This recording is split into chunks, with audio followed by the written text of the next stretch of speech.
कानपुर में एक मेरे मित्र हैं, उनका कपड़े का काम। पिछले 45-50 साल से परमट एक जगह है कानपुर में, वहां पर वो कपड़े की दुकान चलाते हैं, होलसेल का काम। उनके लड़का जो है वो चार्टर्ड अकाउंटेंट हुआ। शादी भी एक चार्टर्ड अकाउंटेंट लड़की से कर ली। अब लड़की के माता पिता और भाई कानपुर आए रिश्तेदारी में अपने दामाद के यहाँ, मतलब पिताजी के पास दुकान देखने गए। वो दुकान देखने गए तो उन्होंने 2-3 घंटे 4 घंटे दुकान का जो रवैया देखा, उसके बाद अपने दामाद से 1-2 महीने बाद मौका देखकर कहा कि तुम्हारे पिताजी पूरे धंधे को एकदम नष्ट किए पड़े हैं।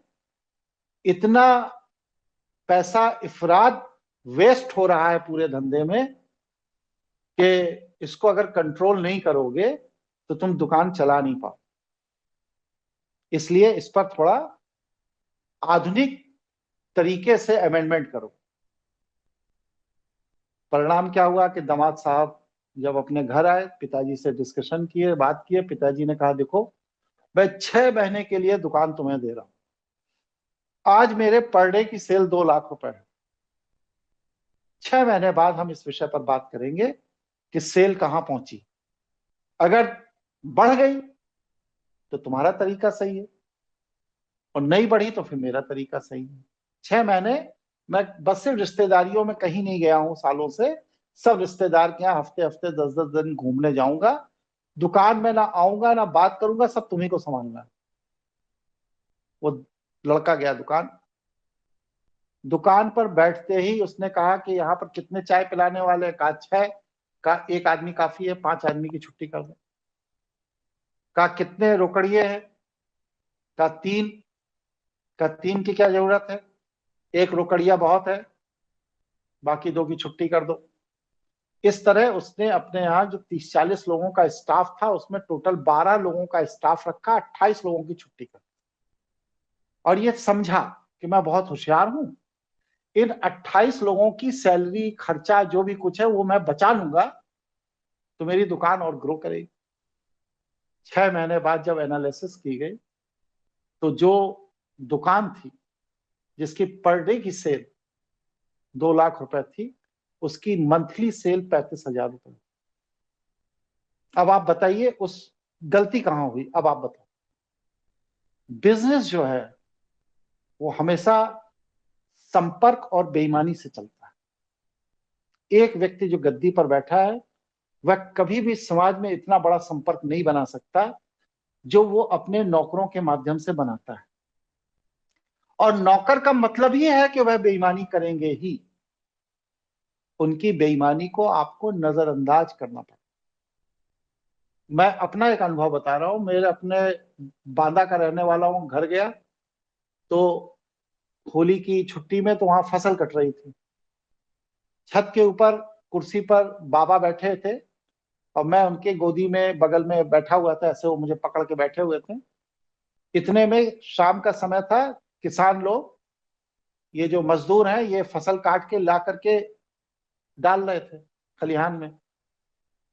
25-30 मजदूरों में एक सबसे पीछे छोटी लड़की थी, वो बोझ लिए हुए थी सिर पर। वो चुपचाप बगल की गली में मुड़ गई। हमने बाबा से कहा, हमने कहा बाबा देखो वो नन्ही भाग गई। बाबा कहते हैं बेटा हमें दिख रहा है। फिर हमने बाबा से तुरंत पूछा, हमने बाबा वो इतना सामान लेके चली गई, आप कुछ कह नहीं रहे? कह लगे 10% चोरी अगर बर्दाश्त करने की आपकी स्थिति नहीं है तो आप कभी भी अपने बिजनेस को 100% आगे नहीं बढ़ा सकते।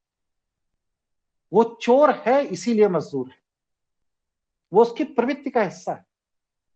अगर आज हम उस लड़की को बुलाकर डांट दें तो अगले दिन ये जो मजदूर है आपको ढूंढे नहीं मिलेंगे, एक भी नहीं मिलेगा। इसलिए मजदूर से जहां काम लेना, लेबर से जहां काम लेना है, वहां पर माइंड में ये सेट कर लीजिए कि वह बेईमानी करेगा, चोरी करेगा। और इसके बाद भी आपको उसे अपने सिस्टम का पार्ट बनाना है, लेकिन एक अंकुश रखिए, इतने से ज्यादा। क्यों? क्योंकि समाज में कस्टमर ढूंढकर वही ला रहा है। उनके यहाँ जो स्टाफ था, जो 28 लोगों को निकाला, कोई काम नहीं करते थे, दिन भर परमट में इधर से उधर, उधर से उधर, उधर से उधर घूमते रहते थे। और रास्ता चलते जो उन्हें व्यापारी दिख जाता था, सामान खरीदने वाला बड़ा, उससे मुझे कमीशन कुछ मिल जाएगा 150 रुपए, इस लालच में उसको मोटिवेट करके दुकान पे ले आते थे। इनके यहाँ 2-3 हजार के परमानेंट नौकर, और साथ में हर कस्टमर के माल खरीदने पर 100-200 रुपए अलग से इनाम। इस लालच में वो 28 लोग काम करते रहते, और उनको निकाल देने के बाद अब कस्टमर को लाएगा कौन? खत्म हो गई बात। मार्केटिंग चोर ही करेगा आपकी, मजदूर चोर होगा ही, इसीलिए वो मजदूर है। अगर उसने अपनी चोरी पर नियंत्रण कर लिया होता है तो वो भी आज बिजनेस कर रहा होता। और मजदूर की चोरी को आपको नियंत्रित करना है अपनी कुशलता से। उसकी चोरी को रोकना नहीं है, उसकी चोरी की प्रवृत्ति का अपने व्यापार के लिए सदुपयोग करें। अगर आप उसकी चोरी की प्रवृत्ति को रोकेंगे तो कल से वो आपकी दुकान पे आना बंद कर देगा।